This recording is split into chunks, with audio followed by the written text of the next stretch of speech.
Olá, nós estamos aqui no marco das Três Fronteiras que vocês estão vendo aí, que é um obelisco e o ponto turístico localizado nas cidades de Foz do Iguaçu, Puerto Iguaçu e Presidente Franco, referente ao local de divisa territorial, respectivamente, entre Brasil, a Argentina e o Paraguai. É um marco brasileiro localizado no Porto Meira, que foi inaugurado em 1903, e seus idealizadores foram Marechal Cândido Rondon e Dionísio Cerqueira. No lado argentino situa-se a margem do rio Iguaçu e no Paraguai fica a margem direita do rio Paraná. Os três obeliscos, igualmente pintados com as cores nacionais, formam um triângulo que fixa o limite territorial e a soberania dos três países. O Marco das Três Fronteiras recebeu e recebe muitas visitas todos os anos e todos os momentos. Chegamos aqui, era muita gente aqui, inclusive tivemos até dificuldade, entramos e saímos, e tem em função do número de pessoas que aqui visitam. Mas vale a pena conferir pelo fato histórico, né, e por tudo que ele representa para a nossa história aqui nessa região, que é realmente um marco das Três Fronteiras. Então vocês vão conhecer um pouco mais sobre isso.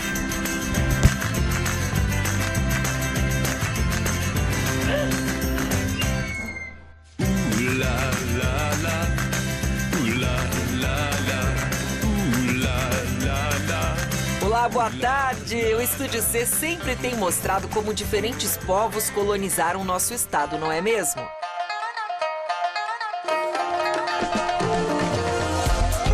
E hoje resolvemos partir do princípio de tudo. Quando espanhóis e portugueses chegaram na América, por volta de 1500. Na região que hoje conhecemos como Paraná, os primeiros a chegar foram os espanhóis. Eles ocuparam oeste e sudoeste do estado. Por lá encontraram os verdadeiros donos da terra, os Guaranis, nome dado aos povos indígenas de diferentes etnias da América do Sul, provenientes da floresta amazônica, e que chegaram na região de Foz, na fronteira do Brasil com a Argentina e o Paraguai, há mais de 2.500 anos. Foram eles que descobriram as Cataratas do Iguaçu.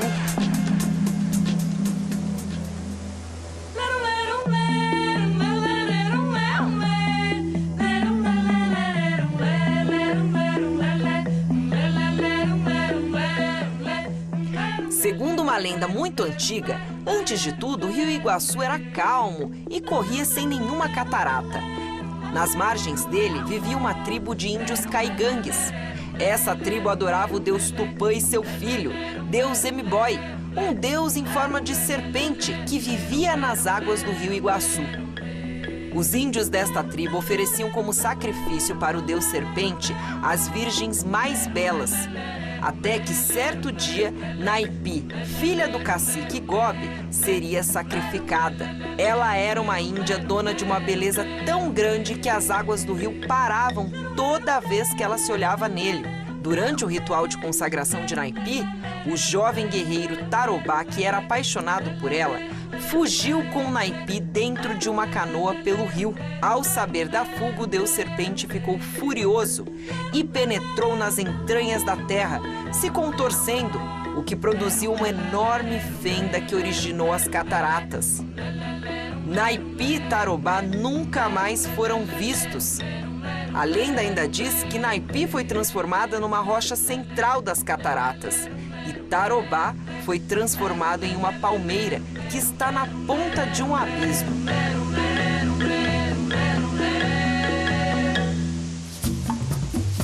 E o primeiro branco a descobrir as cataratas do Iguaçu, levado pelos indígenas, foi o capitão espanhol Álvaro Nunes Cabeça de Vaca, isso em 1542. A partir de então, começaram a surgir as missões jesuíticas. E a gente está em uma vila cenográfica que representa como viviam os índios e os padres nos séculos 16 a 18.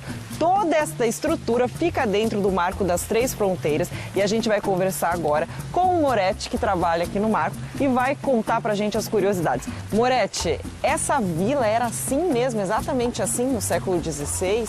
Nós tentamos reproduzir, chegar o mais próximo possível da vila original. Tanto que no projeto nós visitamos as ruínas da Argentina, do Paraguai, do Rio Grande do Sul, que temos um acervo muito grande ainda. E tentamos chegar aí o mais próximo possível. Tanto que confunde até muitas pessoas, é original ou não. Quando a gente fala que nós temos aqui 3, 4 anos de operação, alguns turistas, visitantes ficam deslumbrados com isso, principalmente quem conhece realmente as ruínas jesuíticas, realmente chegamos muito próximo às ruínas, às vilas originais da época. E essas reduções tinham em média, assim, quantos habitantes? Cada redução, cada aldeamento, em média de 3.000 indígenas. Aí quando o número subia muito, no caso chegava a 5, 6 mil, eles dividiam isso.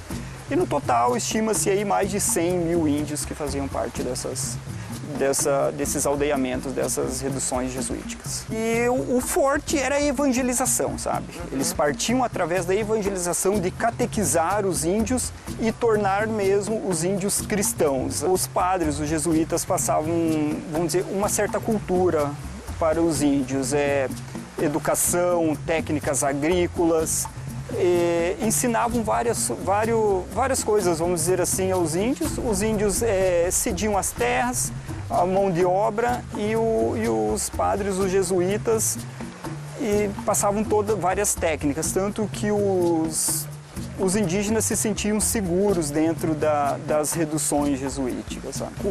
Isso durou em torno de 2 séculos, que se enfraqueceu um pouco após o Tratado de Madrid, que delimitou novamente as áreas indígenas. Eles não aceitaram muito isso, e aí que teve a Guerra Guaranítica que ocorreu com essas aldeias entre as tropas portuguesas e espanholas. Os índios, os portugueses e os espanhóis se enfrentaram nessa guerra, que também está representada em um filme, né, A Missão, um filme de Hollywood muito famoso, né, Moretti? Sim, o filme foi gravado na região, na década de 80, um filme muito famoso, um filme muito bom, que nós temos aqui os bonecos, enfim, toda a cenografia, parte da cenografia original utilizada no filme, nós temos em exposição aqui no Marco das Três Fronteiras.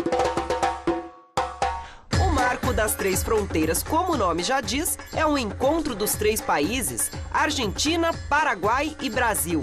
E daqui é possível avistar as cidades de cada nação. Aqui a gente tem Porto Iguaçu, na Argentina, pra cá Porto Franco, no Paraguai, e aqui ao centro, nossa Foz do Iguaçu, no Brasil.